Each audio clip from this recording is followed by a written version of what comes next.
I never imagined that the same path I believed would lead me closer to God would become the darkest journey of my life.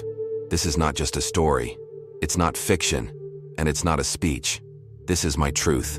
Raw, unfiltered, and burning like a scar that never fully heals.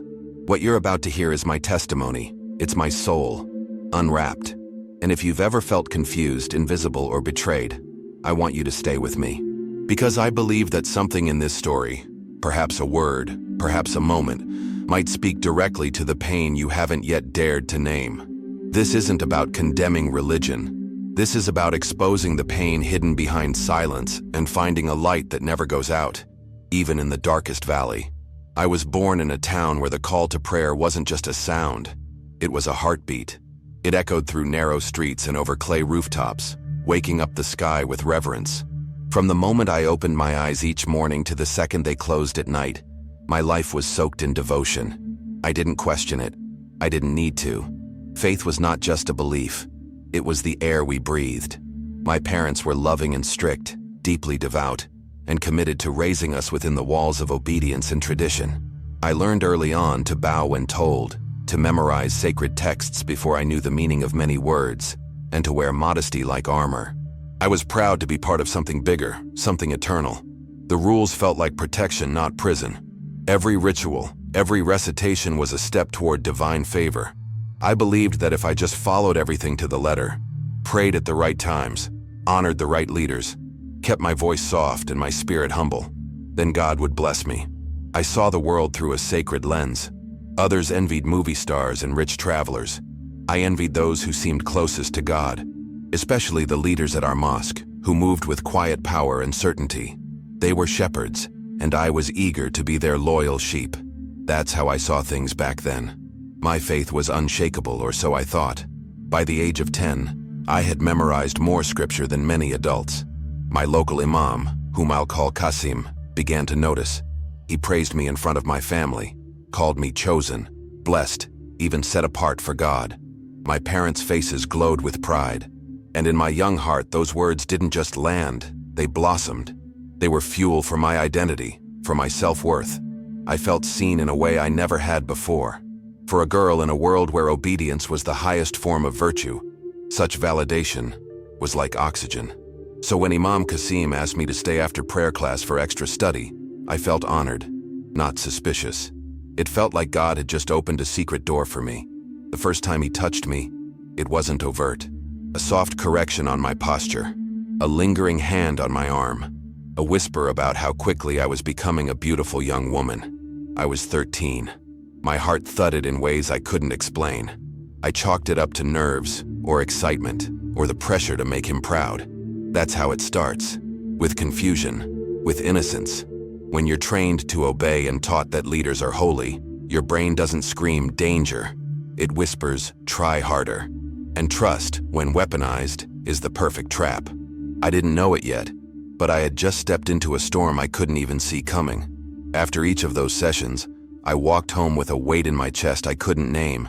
I tried to convince myself it was nothing, that I was imagining things, that I was just overwhelmed or tired. But deep inside, something had shifted. A subtle dread began to grow.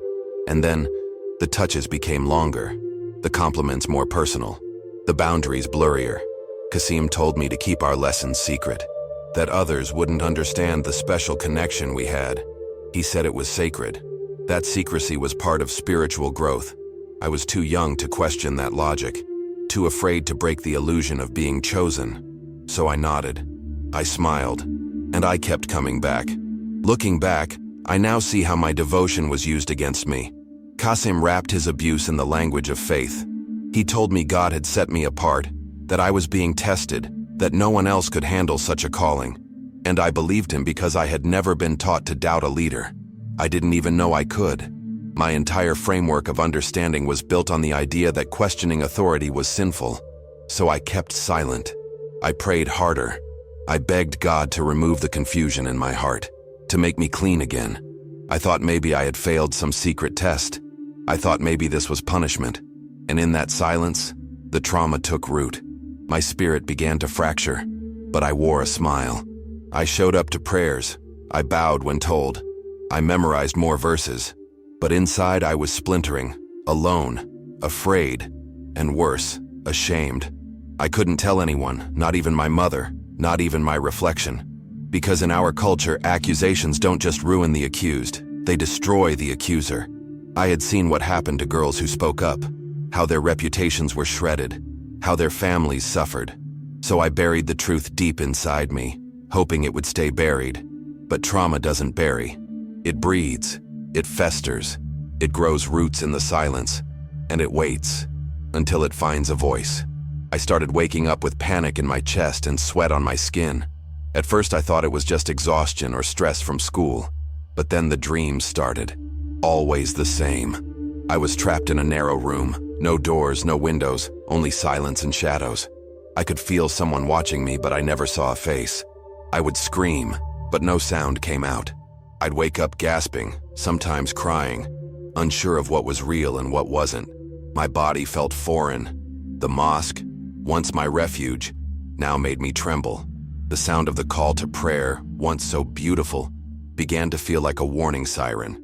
And yet, I told no one, because telling meant destruction. Telling meant shame. I started skipping mosque sessions, faking headaches, pretending to be asleep. My mother noticed, of course. Mothers always do. She asked what was wrong, gently at first, then with concern growing behind her eyes. But I couldn't speak. My voice had been stolen by fear. And even if I could say the words, what would they mean to her?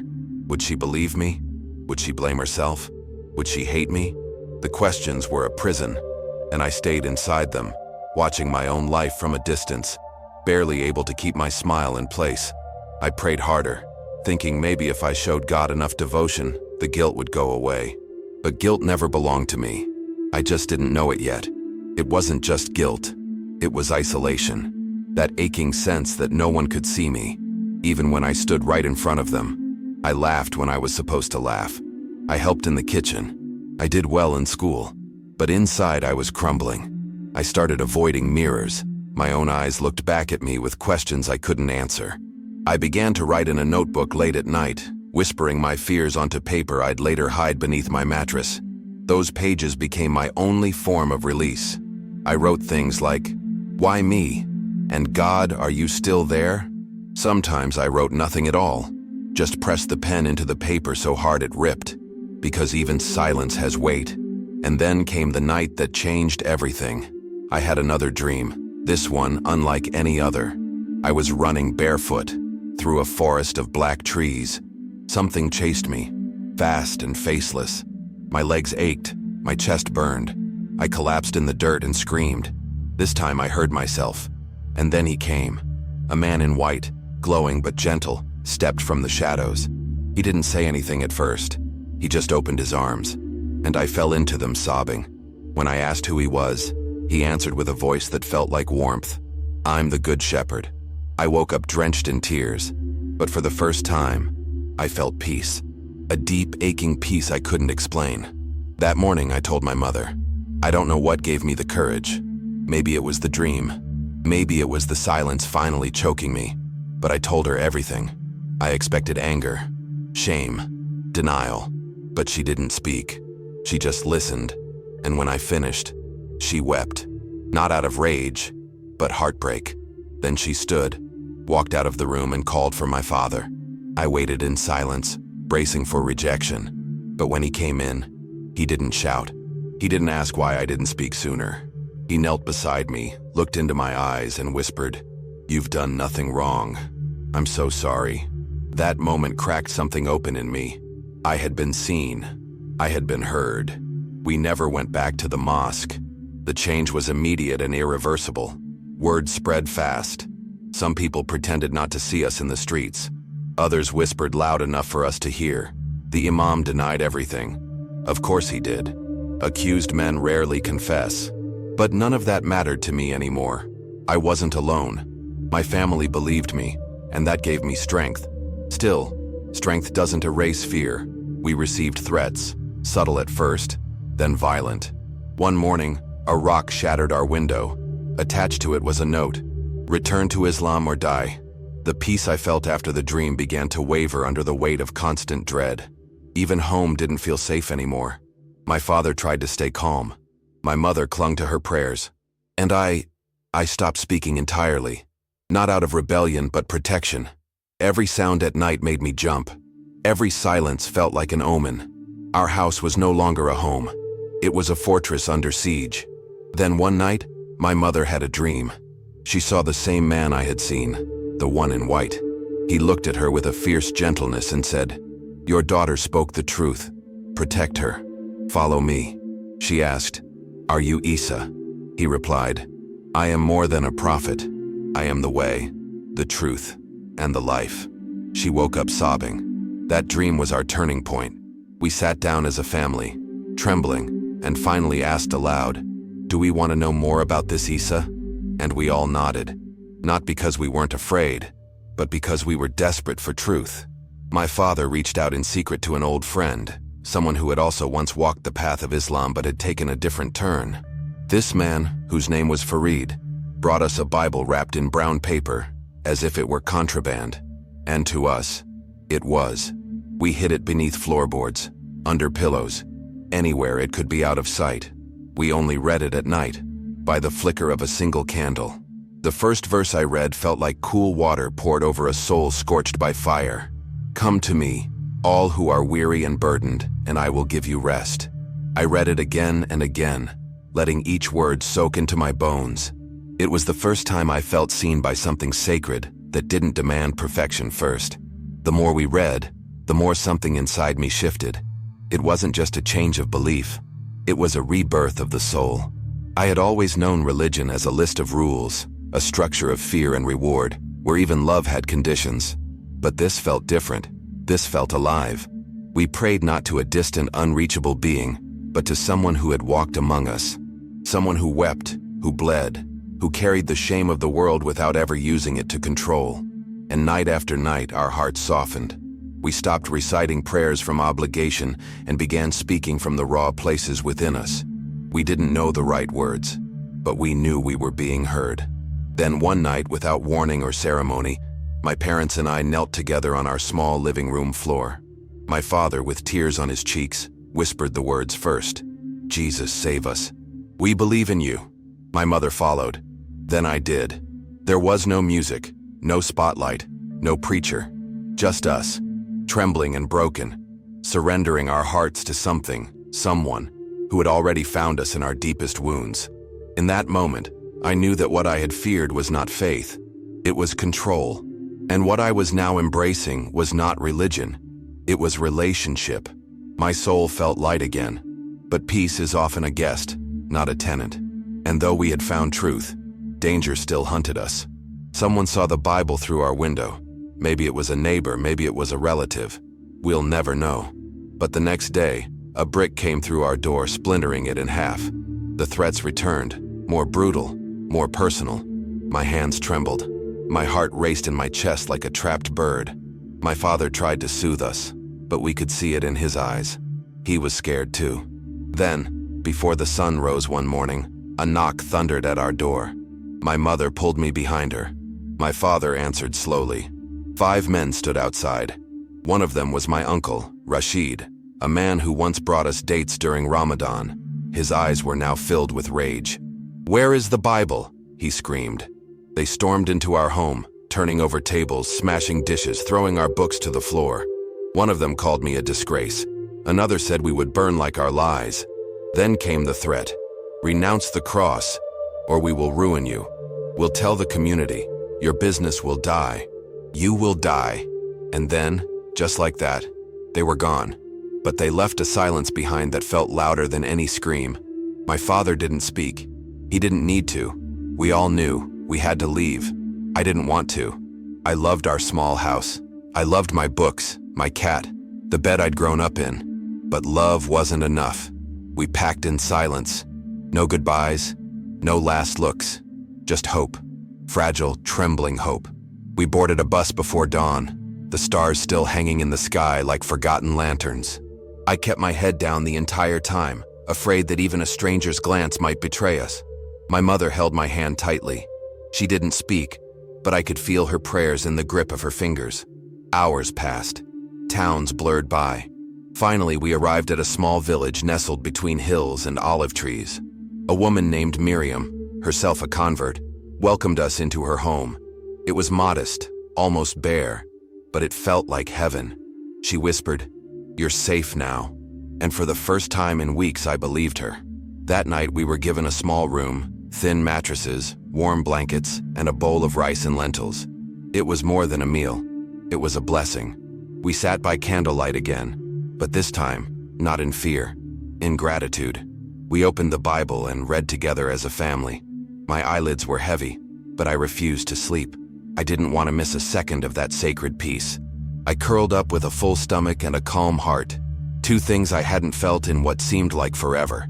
I began to believe again, not just in God, but in healing.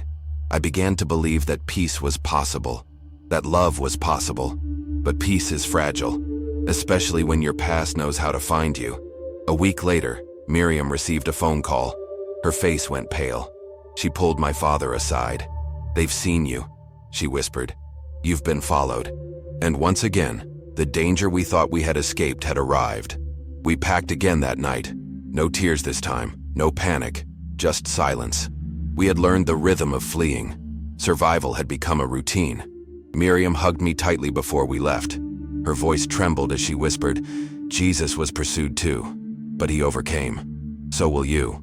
Her words didn't erase the fear, but they planted something deeper. Resilience, a holy stubbornness to keep going. We moved to an abandoned farmhouse on the outskirts of another town. No electricity, no running water. The roof leaked when it rained, but it was hidden, and hidden was enough. Each night we lit a candle and read scripture aloud. The Bible became more than a book. It became breath. It reminded us that we were not forgotten. I began copying verses by hand into a small notebook I kept hidden under my pillow.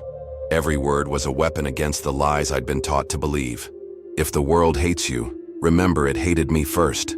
That verse struck me like lightning. I clung to it, repeated it in the dark, when the wind outside made the walls groan. I wasn't just reading someone else's story anymore. I was stepping into it. Jesus hadn't promised safety, he had promised presence, and somehow that was enough. I no longer just believed, I depended. Each breath I took felt like a defiance against the darkness that chased us.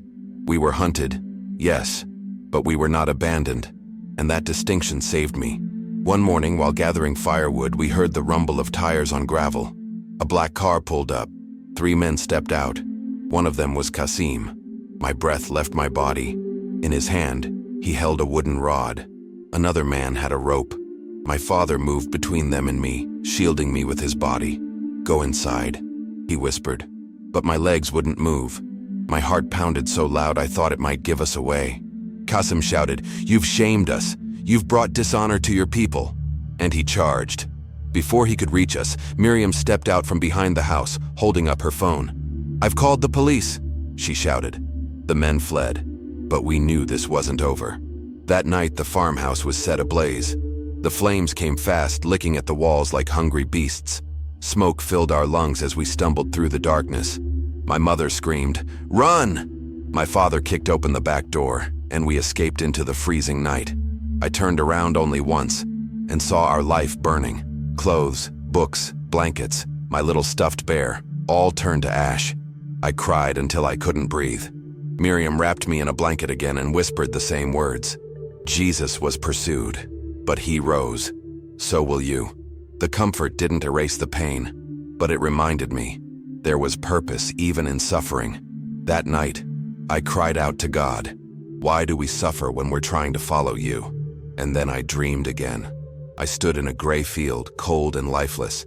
My hands were black with ash. I had been digging through ruins, searching for something I couldn't name. I wept in that dream, helpless, broken, alone. And then he appeared again, Jesus. He didn't speak at first, just took my hand and said, "Look." I turned, and from the ashes, flowers began to bloom, vivid, radiant, unstoppable. "Even from ruin," he said, "I bring life." I woke up sobbing, not from fear, but from awe. I shared the dream with my parents. My mother cried. My father prayed. We were still fugitives, still without a home. But now we had something stronger than safety. We had vision. We knew we couldn't stay with Miriam anymore. Her home had become a target. She loved us, but she was now in danger too. We didn't argue. We understood. So once again, we packed. Only a few clothes, my father's Bible, and my little notebook filled with handwritten verses. We walked into the night. No car, no flashlight, just steps and prayers. My mother's feet bled from the rocks. My father carried what little we had. I clutched my notebook like it was life itself. After hours of walking, we came across an abandoned school near a wooded area. The windows were broken, the walls cracked, but it was dry, and that was enough.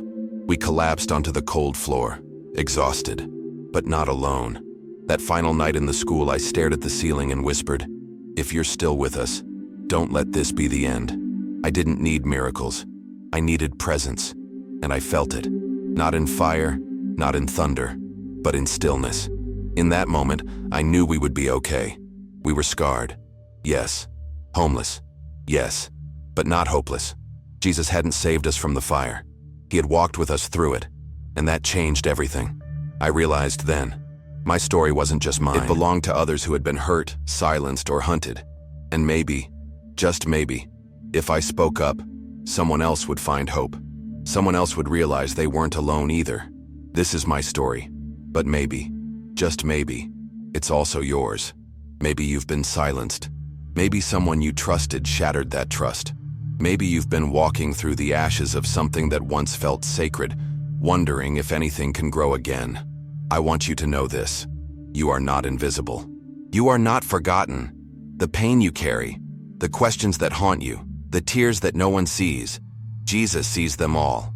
And he doesn't turn away. He leans in. He stretches out his hand, not to the polished version of you, not to the one with all the answers, but to the wounded, raw, and honest heart you're carrying right now.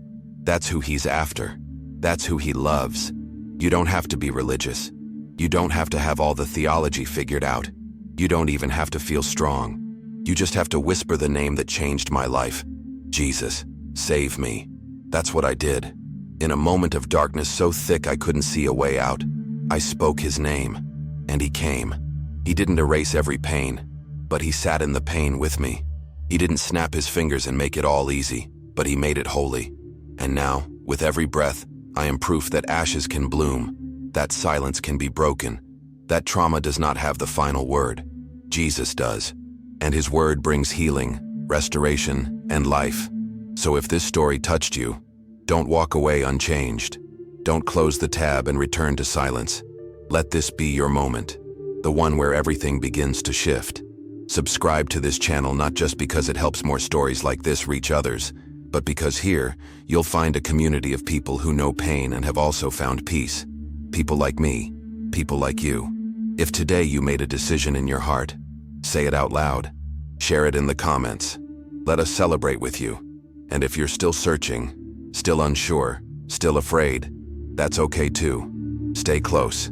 Keep listening. Keep asking. Your voice matters. Your story matters.